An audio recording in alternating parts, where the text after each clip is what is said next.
Good morning, everyone. Good morning, ma'am. Good morning, ma'am. Good morning, ma'am. Good morning, ma'am. Should we start or should we wait? Yes, ma'am. Yes, ma'am. We'll start. Yeah. In the last class, what we had learned was virtualization. Okay. Particularly when you are using cloud-based services, this concept is going to be implemented. That is, whatever are the services that are available on the cloud, they will be made available via virtualization. So maybe the operating system, maybe the services are going to be made available at the guest, that is at the client side, with the help of virtualization. Okay, last class we also learned two types are there for virtualization. One is called as full virtualization and the other one is called as partial or para virtualization. So we have learned both and we learned what are the advantages of para virtualization. All right. Now, generally, whatever we have learned till now, one common thing we have been understanding and one common thing that we have come across through all the diagrams that we have seen is that the cloud services are available through internet. So maybe you have a server which is remotely situated. You have clients which are at the user's end. They are also at different locations. Via the internet, the cloud services are made available to the clients. But cloud computing can be implemented. That is, we can have a cloud computing environment in intranet setup also. So first of all, you should be able to distinguish between internet and intranet, which we have done in the past. When we have learned computer networks, we have to certain extent learned what is internet and what is intranet. Internet in the sense internetwork, and the internet, that word when we use the internet, it refers to the World Wide Web. Okay, so generally via the World Wide Web, that is via the internet, from the remote server, your data is made available to you as an end user. Okay, but that is not a compulsion that you make use of internet. You can have a cloud computing environment. A cloud-based service can be made available to the clients, to the employees of an organization on their own client machines via intranet. Then what is intranet? You have a network of devices which are connected together for private purpose, or maybe for intranet generally specifies a network which connects the computers present inside an organization. For example, if you are considering Gokte College of Commerce, we may have a intranet which interconnects BBA department, BCA department, maybe the BCom department, the labs, and the library. So we have a group of computers. We are able to access our data. We may have a server there, we may have clients, and we are making use of a network in order to access our data. Now, this whole thing can be implemented in the cloud based environment. That is, maybe we can have a centralized server, maybe we can have a cloud computing service in order to make available notes or maybe ebooks to the end users or to the students.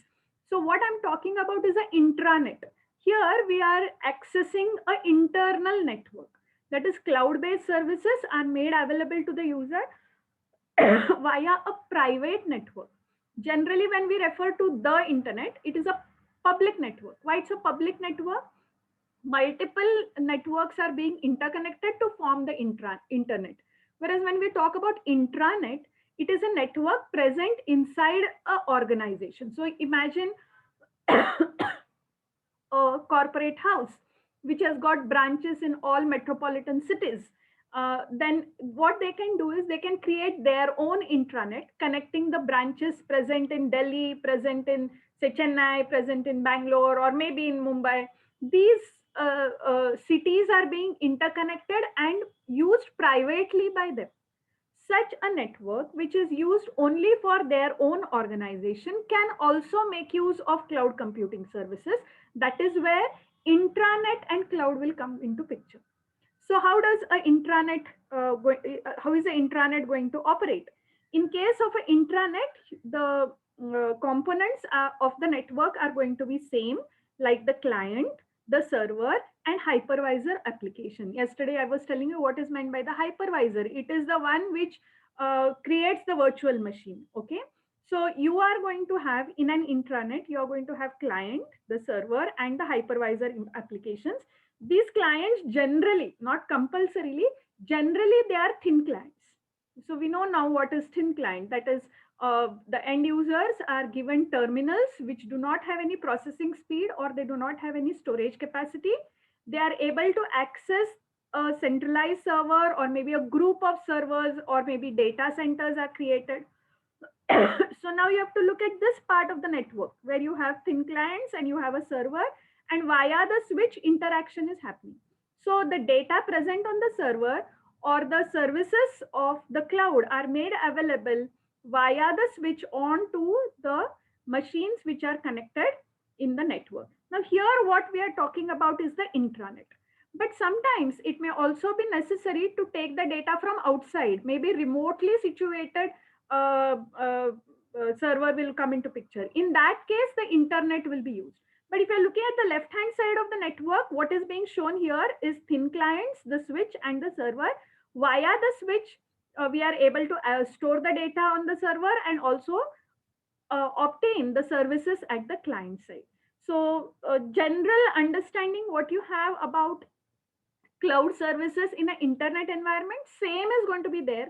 Only now it is going to be limited to a set of users who are a part of an organization or maybe a part of a network.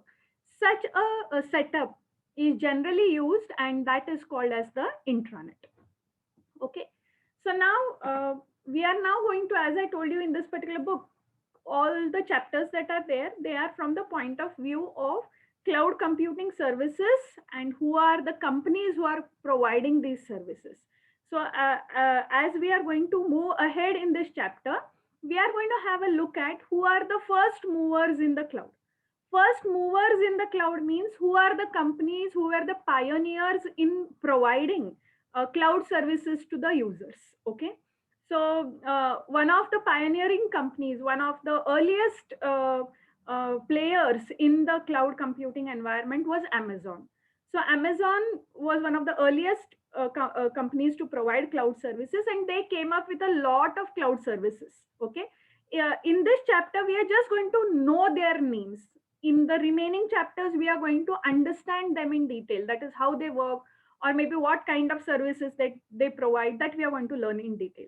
So Amazon is one of the companies that provides you cloud services, and they have come up with a number of cloud-based products like EC2. EC2 is Elastic Compute Cloud, which provides you the service of getting a virtual machine and also extra CPU cycles. CPU cycles in the sense you can tap make use of EC2 for the purpose of getting more computational facility at your machine. For instance, if you are working on, say, large project, a scientific project, and your own computer and its processing speed is not enough, then you can hire the processing speed from Amazon via EC2, and it will provide you with computing services. So here EC2 is concerned with providing, giving you a virtual machine, that is, it will allow you to access the servers, whatever are the operating systems that are present at the server side on your machine. You can create a virtual machine. At the same time, you can get more computing speed. You can enhance your computer's ability to process the data at higher speed by hiring some CPU cycles from the server side. So EC2 is one. Similarly, simple storage service, S3 in short it is called as. Generally, it allows you to store data. So end users can get data up to 5 GB. Now, this is a very old book that we are referring to. 5 GB at that time was a big deal, but then today it is not at all a big deal. Each of you have 5 GB at your own inside your own phone. So no big deal, okay? But in those days, somewhere in when we were young, once upon a time, okay, at that time your computer, the computer that we used to have, generally desktop machines or maybe a laptop for instance, but then most of us had desktop machines. The RAM used to be very less. I have worked with 4 MB of RAM, not even GB, 4 MB of RAM. So if RAM is less, if the processing speed is less, the applications that you can run on a computer will also be limited. So if you want to run some applications, if you want to do some programming which requires higher CPU cycles or higher processing speed, you can very well subscribe for that service through EC2 and through S3. So S3 is for storage and EC2 is for providing you with a virtual machine and with extra CPU cycles. Similarly, you have SQS, Simple Queue Service, which allows machines to communicate with message passing API. Now, again, this is a old service, but message passing was one of the mechanisms for allowing two machines to interact with each other. So SQS was another. Another one that we had was SimpleDB, which is a web service for querying in real time. So if you want to access data in real time, which is present in the database, this SimpleDB service that was provided by Amazon could be used. A lot of subscribers were there who were subscribing to Amazon cloud services. In those days, generally these services were paid services and they were quite costly. But today you find that many of the service providers are there who generally, if not high-end configuration you get on your machine, you definitely get a lot of storage space free of cost nowadays. But maybe 20 years back, or maybe at least 15 years back, this was not the scene. Even to get a few GB of memory on the cloud, you had to pay and subscribe to those services. So Amazon was one of the earliest organizations to provide you with cloud services. Okay. Then we had Microsoft, which came up with Windows Azure as it is known as. Windows Azure is a cloud platform which allows you to build software. So generally, you can run your Windows applications, you can store your data on the Microsoft Data Center. So if you have a group of users who require, say, sophisticated machines to develop their software, they can very well access, or they can very well make use of Windows Azure. So it is one cloud platform which allows the users to establish their identity. It allows them to manage their workflow. It synchronizes the data, especially if you're working in a team. All these aspects are very, very important. So Microsoft was one of the earliest players, again, who provided cloud computing services. Windows Azure was one, which allows for hosting, storing, and computation, as well as for networking. Then they came up with MS SQL services, which is basically database based services for accessing the data and also for generating reports. Then Microsoft .NET services are there, again cloud-based services, which are used for implementing the .NET platform or the .NET framework. Microsoft Live services are there, which allow you to share, store, and also access photographs or files across PCs and phones. Now, this in today's scenario again is no big deal. Everybody can use it. But as I told you, this book was written say 15 years back, and all the data that is there is not upgraded. So I am hang tied. Whatever is there in the book, I need to teach you. At least what you need to make an attempt to understand is that these services, this book has been written when cloud was initially, being implemented. It was in a testing period. So at that time, there was huge excitement about cloud computing. Today, we all are using it in one way or the other. In fact, most of us have a cell phone. We have a, say if you have a MI phone with you, so MI cloud based services are there. Almost all companies are giving you cloud based services. So this is no big deal.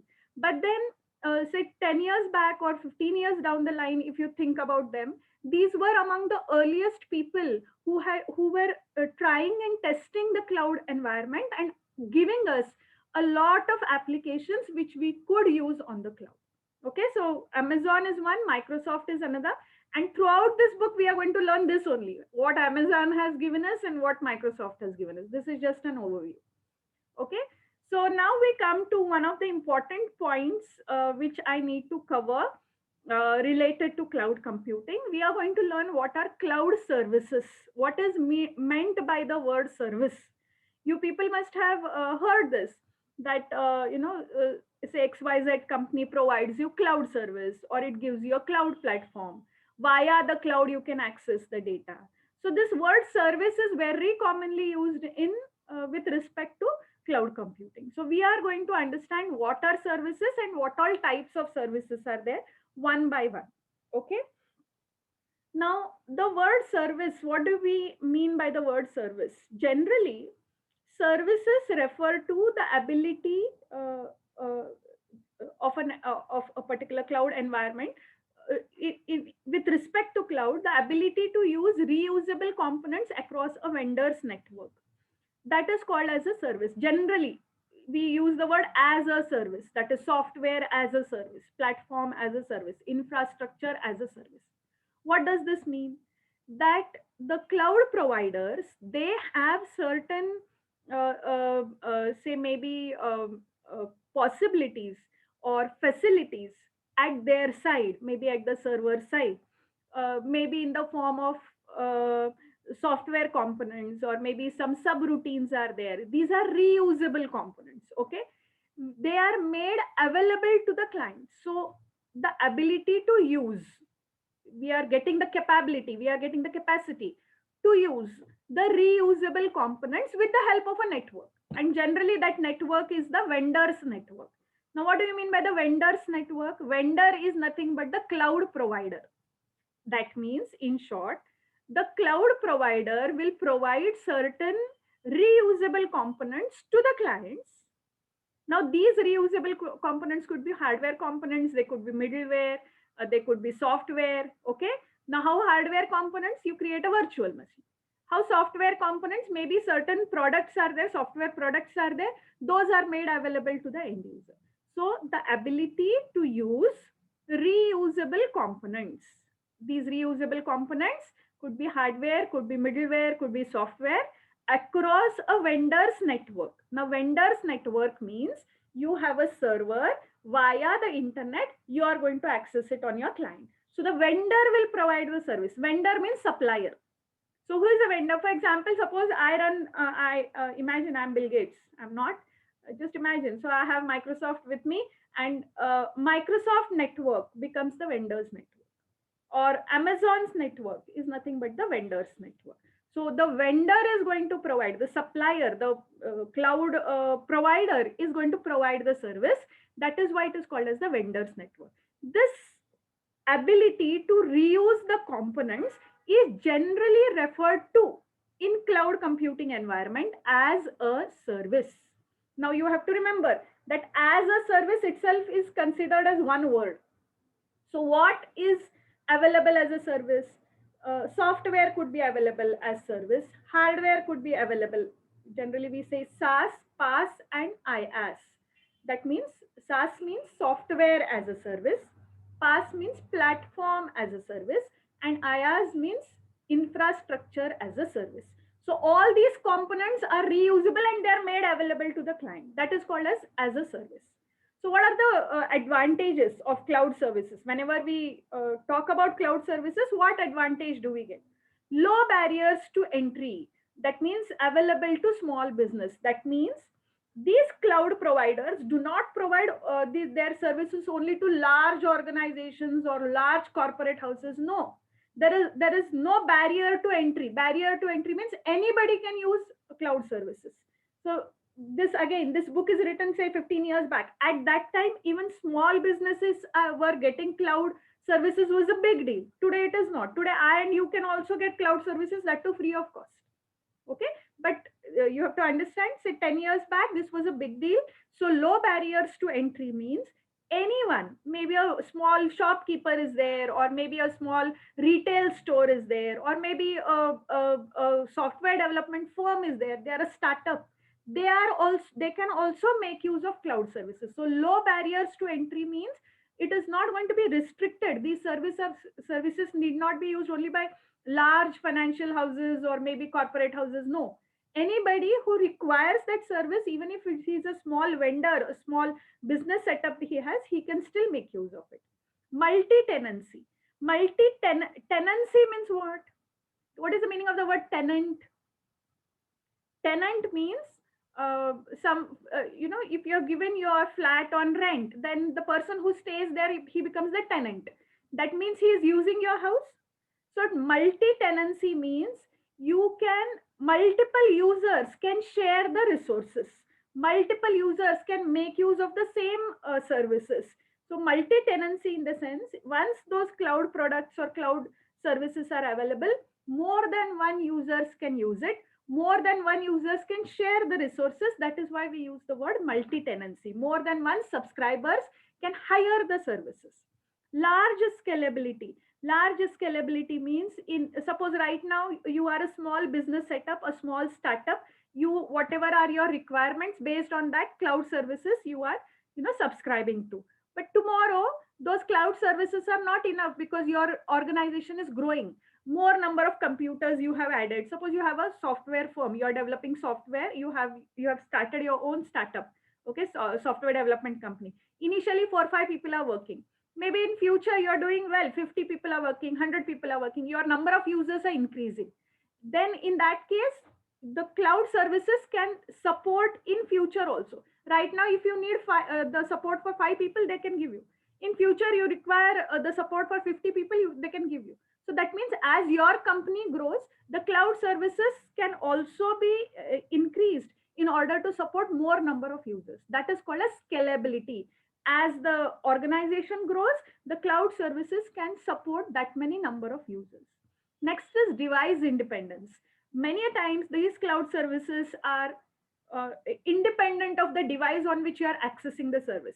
For example, today I'm working in my office, I have a laptop, maybe I have a desktop, and then lockdown happens and then I don't get to carry my laptop also. At home I'm sitting, but I'm supposed to work, I can use a mobile phone also.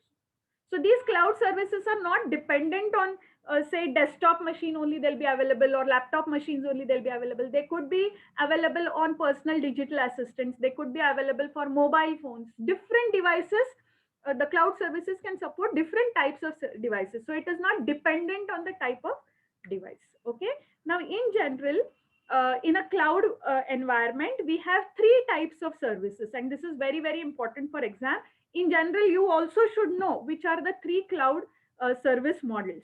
One is called as SaaS, the second one is called as PaaS, and the third one is called as IaaS. SaaS stands for software as a service, PaaS stands for platform as a service, and IaaS stands for infrastructure as a service. So we can have cloud-based services for software, that is You can have a packaged software along with the operating system, uh, uh, which is ready to use, which can be used directly by the end users. Platform as a service, in the sense we give the operating system and application stack, also a storage network. Generally it is used by application developers, maybe people like you and me who want to develop our own software with the help of maybe certain packages. Remember, try to understand the difference between SaaS and PaaS. SaaS is ready made, it's already there, we are going to give it to the end users. So PaaS is middle level people who are not end users, but who develop software. They can make use of PaaS. And then you have IaaS, that is infrastructure as a service, where you are making the servers infrastructure available to the end users. So generally network architects or infrastructure architects, they make use of IaaS. Okay. Now it is shown in the form of pyramid there. If you all can see, on the left hand side, it is showing what is available. On the right hand side, it is showing who is making use of it. So end users generally make use of SaaS, application developers PaaS, infrastructure and network architects IaaS. Now these three types of services are very important for us to know what they are. So we are going to learn them one by one in detail, but for the time being you have to remember what different types of cloud services we have. How many types of services do we have? Three types. SaaS, that is software as a service, PaaS, that is platform as a service, and the third one, IaaS, that is infrastructure as a service. Okay, so have a look at what all we have learned just now, and we will quickly try to revise it, and then you ask me if you have any doubts. We first of all learned intranet and cloud. I have tried to tell you all that cloud services need not be accessed only via internet. They can be accessed via intranet. Particularly if you have an organization, their own private network is there. There also we can make use of a cloud. In fact, for your information, we are thinking of cloud-based services in our college. For the whole of the college. That is, there are so many sections, there are so many departments. We are thinking of creating a cloud-based service for the students to access their notes, or maybe teachers can put up their PPTs via cloud. You are going to access it. Okay, so there it will be intranet based cloud. It is not internet based, it's a intranet based clouds. Again, there are three components: client, server, and hypervisor applications. Then in short, we have learned about who are the first movers in the cloud, means who are the pioneers, who are the people who started giving us cloud services. Amazon is one, Microsoft is another. There were few more, but these two were one of the major organizations, companies to provide cloud services. So Amazon, all this, what I've written in one line now on the slide, all this we have to learn in detail in the remaining chapters. So here we will just have an overview, which are the different Amazon cloud-based services: EC2, S3, SQS, and SimpleDB. Okay, then we have Microsoft, which has provided us with Windows Azure, then MS SQL services, .NET services, and live services. We have also learned what is the meaning of the word service. Ability to use the reusable components across a network is called as a service. We also know what are the features of these services, advantages that we get with these services. And in short, I have told you about this diagram, that is SaaS, PaaS, and IaaS. Okay.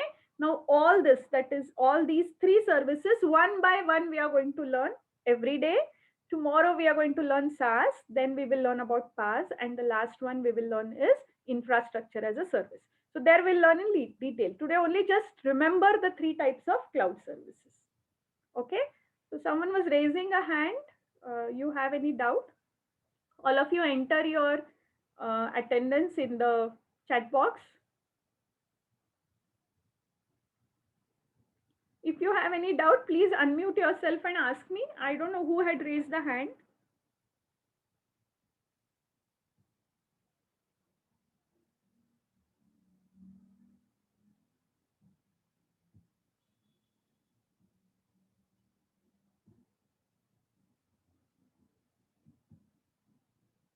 Who had raised the hand? I don't know.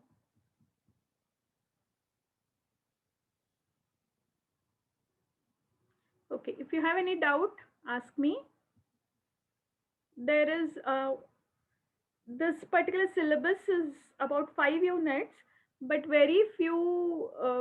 The syllabus is not detailed. It is, it's given in short. I mean, the syllabus is not too big. In another 2 or 3 classes, will finish the first unit. So it is that is the reason I'm not taking too long. Also, I'm trying to finish it as early as possible.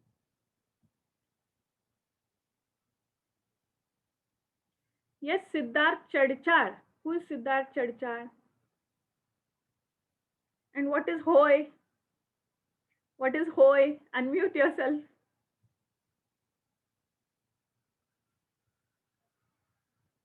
Siddharth, unmute yourself and ask me. Hoy or oi?